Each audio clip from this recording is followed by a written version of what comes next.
come on the O'Reilly factor? I definitely leave my property.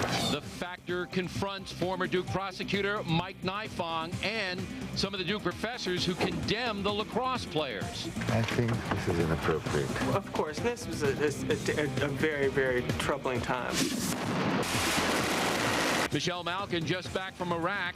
We will debrief her. I'm bringing sexy back.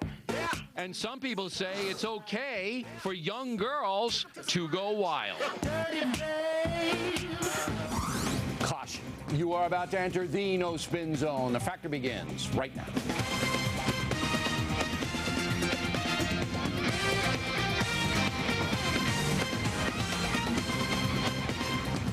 Hi, I'm Bill O'Reilly. Thank you for watching us tonight. Fairness and justice at Duke. That is the subject of this evening's Talking Points memo. Shortly after the 3 Duke lacrosse players were charged with rape last spring, 88 Duke professors signed an ad that said in part, quote, "This is a social disaster. No one is really talking about how to keep the young woman herself central to this conversation. Regardless of the results of the police investigation, what is apparent every day now is the anger and fear of many students who know themselves to be objects of racism and sexism." Talk about a rush to judgment. There's now strong evidence the accuser in the case fabricated at least part of the story, and charges of racism and sexism could be completely bogus. So we called most of the professors who signed that ad, wanting to talk to them about it. No one would step up. They all ran away. So Factor producer Jesse Waters went to them, beginning with Professor Ronan Plesser. Do you feel bad about signing that statement that a lot of people think basically convicted those lacrosse players? May I please say something? I think this is inappropriate. I'm from Fox in New York. We just want to get your take on the statement that you signed. That a lot of people think basically I convicted these received your players. call, and I was hoping that you would interpret my lack of a response as, no, I'm not interested in an on-camera interview. Thank you. Now that the case is kind of falling apart, Sir? do you still think that you were totally right in signing that statement? I'm not interested in being interviewed on camera. Excuse me. Well, thank you, Professor Plesser, a man of courage. Then we went to see Professor Lee Baker. This was a very, very troubling time for all of us. We did not rush to judgment. We presumed innocent the whole time. I mean, I did. Well, the fact is that none of the 88 teachers who signed the original ad will apologize or even explain themselves, not one. The university itself has now invited the accused players back on campus, but these professors continue their irresponsible behavior. If I were those students, I wouldn't go back. While we were down in North Carolina, we did decide to drop in on DA Mike Nifong, now off the case. He wasn't happy to see us. Can you tell me if you feel bad about prosecuting these players? Will you come on the O'Reilly factor? I definitely leave my property. I'm leaving. What do you feel about the Duke case now that it's falling apart? I believe I've said on many occasions to anybody who asks, I spoke about the Duke case only in the courtroom. No, hopefully there will be no courtroom for Nifong to inhabit. Hopefully the North Carolina Attorney General will drop the case and Nifong will resign. Because that would be justice, and Duke needs all the justice it can get. And that's the memo. Now for the top story tonight. Exactly what's going on at Duke University. Joining us now from Raleigh, Stephen Miller, a columnist for the Duke Chronicle, a student newspaper.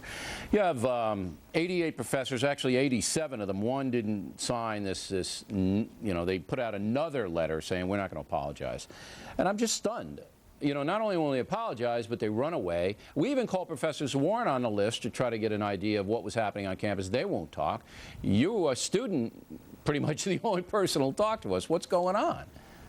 Well, you have a situation here where, like a lot of college campuses, you have this segment of professors that's very powerful and very, very far to the left. And for the first time, a lot of students, and in a way the American public at large, saw the depths and the ferocity of that radicalism. And for the professors, for the first time, they were confronted about the radicalism, and now they're all running for cover, because if you take a professor that signed that ridiculous ad and sat them down and gave them even the most mild interrogation, they would fall apart, and they would look like the baseless charges that they were. And so you have a situation where, on the one hand, they realize there's absolutely no foundation for anything they did, but on the other hand, they're not going to confront the flaws of their own radical and divisive ideology. But what kind of message does this send students who might want to take their courses?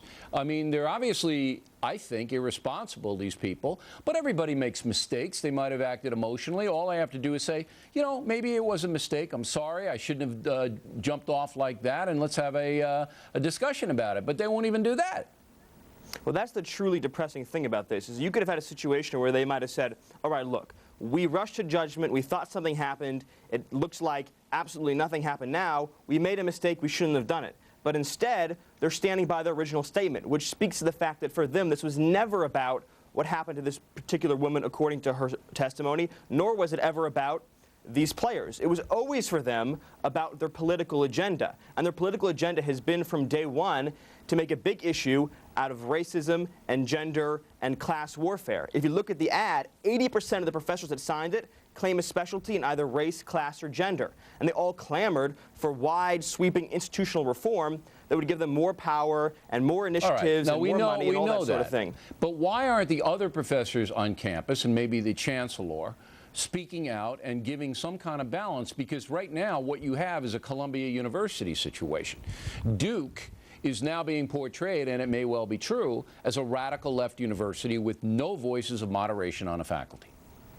It is at the point now where I think it would be very safe to say we are at a terrible dearth of intelligent, common sense, courageous voices on campus. But I think the reason that people aren't speaking out comes down to one simple thing, and that's fear. If you look at President Broadhead, from day one, the man has been totally consumed by fear over his own radical faculty. I think you took a close look at what happened to Larry Summers at Harvard, whose radical faculty got rid of him, and he said, I'm not going to offend these people. So even to this day, he refuses to condemn that original ad. Yeah, Broadhead is a coward. We know that. He's been hiding in his office. And he even allowed a professor, Kim Curtis, to give one of the accused boys an F in a course, Kyle Dowd, who subsequently sued.